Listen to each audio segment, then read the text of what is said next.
Leonarda da Vincija večina pozna kot slikarja, ki je naslikal Mona Liso s skrivnostnim nasmeškom.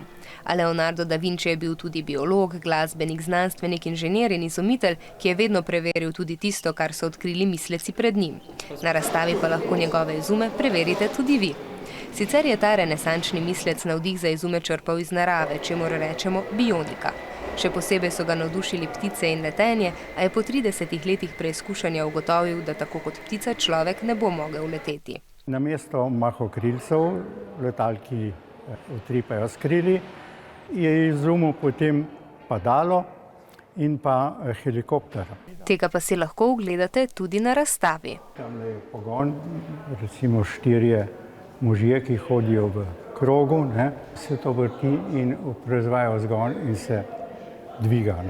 Teorija sicer drži, v praksi pa je bil potreben še tehničen razvoj, tako smo helikopterje, kakršne poznamo danes, dobili šele po 2. svetovni vojni. Si je pa da Vinci zamislil tudi veliko aparatov, ki merijo razmerja v ozračju, pa tudi potapljaško opremo in tank. Najbolj zanimivo pa je, da Leonardo da Vinci sploh ni hodil v šolo, kakor njegovi vrstniki, ampak se je pisati naučil kar sam. In sicer je bil levičar in je pisal z desne proti levi. To pa lahko poizkusite tudi sami na koncu razstave v knjigi vtisov.